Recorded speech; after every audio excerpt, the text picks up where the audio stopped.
अभी हम लोग लेक्चर 4 देख रहे हैं सोल्यूशन चैप्टर का। इसमें पहला क्वेश्चन है what amount of solute is dissolved in 0.5 litre of solution to make it 20% weight by volume.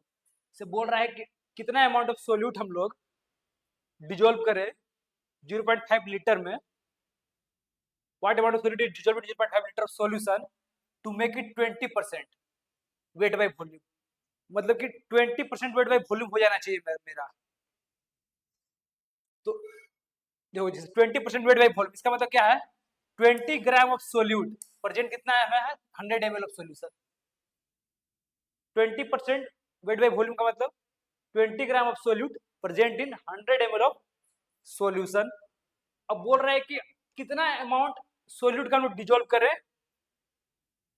What amount of solute is dissolved in 0.5 litre of solution to make it 20%। अब देखो इससे कहने का मतलब कि यानी कि 100 ml में 20 ग्राम ऑफ सोल्यूट है। 100 ग्राम में कितना है सोल्यूट? 20 ग्राम। इसको उल्टा करके लिखा है। अब 1 ml में कितना हो जाएगा? 1 ml में कितना सोल्यूट है? 20/100 यूनिटरी मेथड। तो बोला जा रहा है 0.5 लीटर यानी 500 ml। तो 500 ml मल्टीप्लाई करेंगे तो कितना ग्राम आएगा? इसको काटो। 20/100 ग्राम ऑफ सोल्यूट, यानी कि इतना अमाउंट ऑफ सोल्यूट हम लोग डिजोल्व करें। कितना? 100 ग्राम ऑफ सोल्यूट डिजोल्व करेंगे 500 ml of solution to make it 20%। कितना बनाने के लिए? 20%। लोग बनाना है कितना? 20% वेट बाय वॉल्यूम बनाना है। बस समझ में आ रहा है? अगला सोल्यूशन देखो, रूम है ऑक्सीजन एंड नाइट्रोजन। एक रूम में ऑक्सीजन नाइट्रोजन है इन द रेशियो 8:7 में। Find mole fraction of oxygen gas. इसमें ऑक्सीजन गैस का मोल फ्रैक्शन निकालना है हम लोग को। तो हम लोग लेट कर लेंगे कि इसका मास जो है 8x है 7x है। ऑक्सीजन का 8x और इसका मास दिया हुआ नहीं है। अब मोल्स निकालने के सबसे पहले क्या चाहिए हम लोग को? मोल्स इक्वल टू क्या होता है? मास अपॉन मोलर मास। होता है कि नहीं होता है? तो हम लोग के मास गिवन नहीं है, मास गिवन नहीं है और हम लोग को मोल फ्रैक्शन चाहिए। तो मोल फ्रैक्शन में क्या होता है? Mole fraction moles upon total moles, उसे निकालते हैं। तो पहले मोल्स जानना होगा हम लोग को। तो हम लोग एज्यूम कर लिए मास ऑफ ऑक्सीजन कितना है? 8x। मास ऑफ नाइट्रोजन कितना है? 7x। तब इसको लिख सकते हैं हम लोग मोल्स ऑफ O2 कितना? 8x upon 32 molar mass oxygen का। तो x बाई कितना है? 4। और moles of N2 7x by 28। तो सोल्व किए तो 4 बार में कटेगा तो x बाई 4 हो गया। इसको भी काटे, x बाई 4 हो गया। अच्छा अब देखो मोल्स निकल गया NO2 का, N2 का। हम लोग को निकालना है किसका? Mole fraction of oxygen gas. तो जिसका मोल फ्रैक्शन निकालना है उसको क्या रखेंगे हम लोग? ऊपर में। जिसका मोल फ्रैक्शन निकालना है उसको ऊपर रखते हैं। O2 का नील निकालना है तो O2 के लिए x बाई 4 लिख दिए ऊपर में। अपॉन में total moles x by 4 plus x by कितना था? ये 728 x बाई 4। ये x बाई 4 ही है, ठीक है। तो ये कितना हो जाएगा? ये सोल्व करो इसको। x बाई 4 और ये कितना हो जाएगा? एलसीएम लिए तो 4, तो कितना है? 2x। 4 कट गया, x कट गया, कितना बचा? 1/2। कितना है मेरे पास? x और 2 हाफ, यानी कि 0.5 मोल फ्रैक्शन आया O2 के लिए। अच्छा एक और इसमें कॉन्सेप्ट क्या है? यदि if solution is equal moles of each component, यदि किसी सॉल्यूशन में इक्वल मोल्स रहे, जैसे कि हम लोग निकाले मोल्स इक्वल आया ना x बाई 4, इसका भी x बाई 4 आया x बाई 4 x बाई 4, ये लिखा हुआ है if solution is equal number of moles of each component then moles fraction of each component will be equal and it is equal to 1 by number of components। number of components कहने का मतलब कितना component है? Oxygen है, nitrogen है, 2 component है। हम लोग डायरेक्टली बोल सकते हैं कि उसका जो होगा इफ सॉल्यूशन इक्वल मोल्स, यदि एक ही मोल्स सेम मोल आ रहा है, x बाई 4 सेम है, यदि सेम आता है तो जो मोल फ्रैक्शन होगा वो क्या होगा? इक्वल होगा दोनों का। और किसके इक्वल आप लिख सकते हो directly? 1 by number of component. Component कितना है? 2 कंपोनेंट, तो 1/2 डायरेक्टली। 1/2 डायरेक्टली। ये कैलकुलेट करने का भी जरूरत नहीं है, यही निकल गया हम लोग का कि मोल सेम है। तो चुपचाप से क्या करेंगे हम लोग? 1 by number of components. Components कितना है? 2। ऐसे कैलकुलेट करके भी देखेंगे तो 1/2 आएगा, और अगर चाहो तो तुम N2 का भी कैलकुलेट करके देख लो, N2 के लिए भी सेम ही आने वाला है, सेम ही आएगा ना, क्योंकि x/4 है, ऊपर में इसी तरह से x/4 लिखेंगे, x/4 प्लस x/4 1/2, सोल्व करेंगे 1/2 आएगा कि नहीं आया। शॉर्टकट तरीका ये क्या है, ये शॉर्टकट है। अगर सेम रहे नंबर ऑफ मोल्स तब देखो, जैसे एक और एग्जांपल समझा रहा है, जैसे A plus B plus C 3 लिया हुआ है मेरे पास एटम, इसका मोल्स कितना है, Na Nb Nc कितना है, 3 दिया हुआ है, सबका क्या दिया हुआ है, सेम है, तो डायरेक्टली हम लोग क्या बोल सकते हैं, मोल फ्रैक्शन 1/3। अगर Na का मोल फ्रैक्शन कोई जानना चाहे तो डायरेक्टली लिख सकते हैं 1/3। Nb का अगर मोल फ्रैक्शन ऑफ B का जानना चाहे कोई, तो डायरेक्टली इसको बोल सकते हैं xb इक्वल टू 1/3। क्यों, क्योंकि 1 upon number of component, component कितना है मेरा, ए बी सी, 3 कंपोनेंट है। अब देखो अगर निकालना भी चाहे तो लोग देखो निकाल के भी, एक से कितना हो गया 3 मोल्स, एक से कितना है 3 मोल्स है, number of moles of atoms कितना है, ए का 3 upon moles of atom of A B C 3 3 3 3 upon 9 equal to 1/3। आया कि नहीं आया, तो शॉर्टकट भी उसी टाइप से लागू हो रहा है। अब देखो जैसे कि अगर 6 आइटम है, सबका इक्वल है, कितना मोल है, सबका मोल एक्स अगर मान के चलो, तो ऐसा डायरेक्टली बोल सकते मोल फ्रैक्शन ऑफ, कोई पूछ दे एक्स, ये बताइए कितना है मोल फ्रैक्शन, तो 1/6। कोई पूछ दे मोल फ्रैक्शन ऑफ एक्स ही बताइए ई का, तो 1/6। क्यों 6 हुआ, क्योंकि 6 कंपोनेंट है, 1/6। क्लियर है, चलो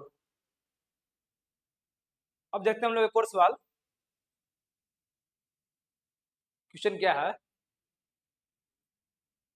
देखो अगला क्वेश्चन क्या है, what should be the mass by volume percentage, mass by volume percentage निकालना हम लोग को, उसपे solution which is 20% mass by mass, हम लोग को निकालना क्या है, weight upon volume percentage, what should be the mass by volume percentage किसका, और फिर सॉल्यूशन जिसका कि mass which is 20% mass by mass, 20% mass by mass, इसका कहने मतलब क्या है कि 20 ग्राम ऑफ मास, 20 ग्राम जो सोल्यूट है present in 100 gram of solution.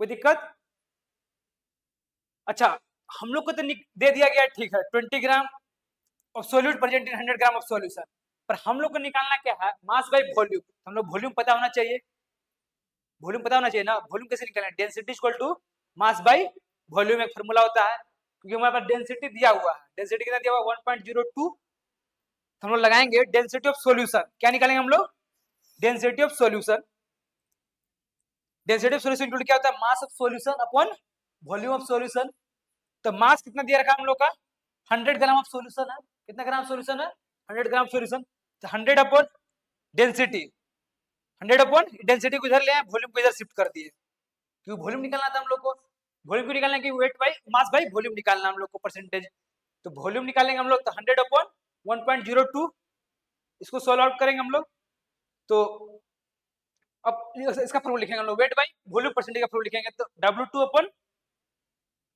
Volume solution into 100, इसको सॉल्व करेंगे, आ गया मेरा 20.4%। कोई दिक्कत, हो जाएगा, तो सॉल्व करेंगे यदि हम लोग, देखो यहां से 100 100 कटा, कटा ना, और एक परसेंटेज यहाँ छूट रहा, ठीक है परसेंटेज दे देना साइन, अब देखो इसको मल्टीप्लाई करो 20/20.4%, ये क्या निकल गया मेरा, वेट बाई वॉल्यूम किसका, सॉल्यूट के लिए। क्लियर है,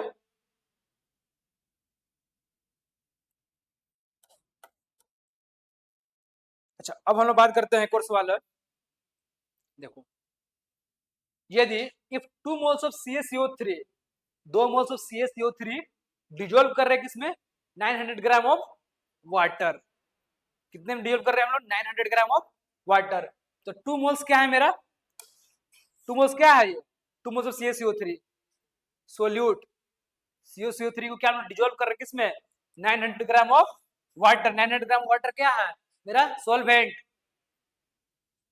समझ में आ रहा है, हाँ?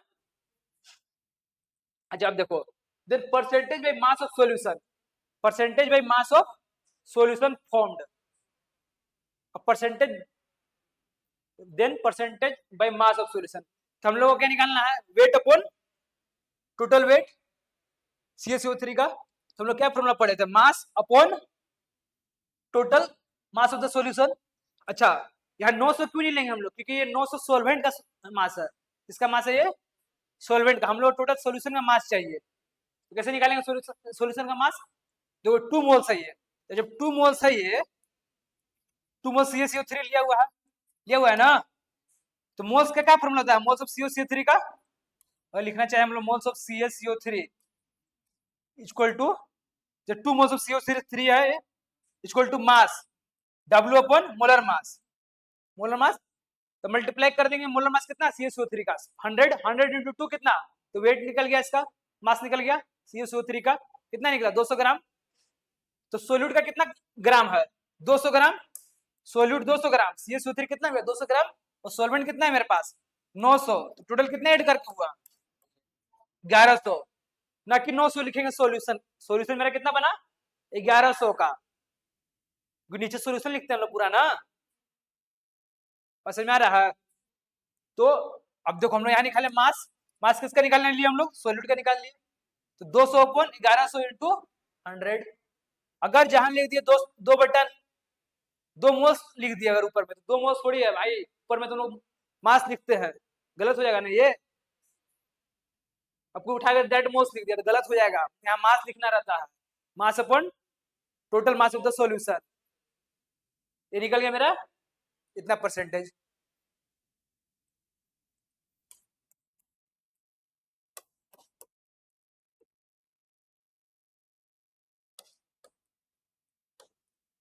ठीक है, अब देखते हैं हम लोग आगे में। अच्छा एक और सवाल क्या है, find mass by mass, find mass by मास यानी कि मतलब solute upon mass by mass percent of the solution, इसमें क्या निकालना हम लोग को, मास by mass percent of the solution, यानी कि solute of mass upon mass of the solution निकालना हम लोग को, किसका निकालना, ओपे 20 ml वॉल्यूम, कितना है 20 ml volume having solute of mass 4 ग्राम, मतलब सॉल्यूशन का वॉल्यूम कितना दे रखा है हम लोग को 20 ml, तो इससे हम लोग क्या निकाल सकते हैं हम लोग, और डेंसिटी दे रखा है, इससे पहले हम लोग देखे थे density equal to mass by volume, इससे क्या निकाल सकते हैं हम लोग total mass of the solution निकल सकता है, तो डेंसिटी इक्वल टू होता है ना मास अपॉन वॉल्यूम, होगा कि नहीं होगा, अब मास अपॉन वॉल्यूम होगा तो मास हम लोग को निकालना है, डेंसिटी दे रखा है 1.4, इसको कैसे लिखेंगे हम लोग 1.4 इक्वल टू मास, मास किसका सॉल्यूशन का निकाल रहे हैं हम लोग, मास अपॉन वॉल्यूम, वॉल्यूम कितना है 20 ml है ना, अब इसको मल्टीप्लाई करो कितना आएगा,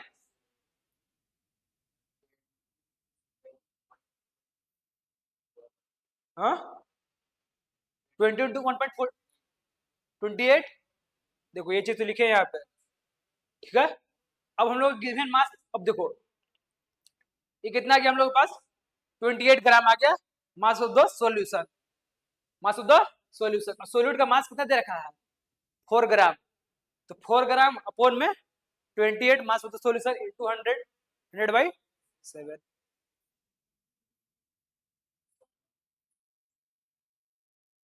जो काटेंगे ना 4 से 7 बार में 100/7,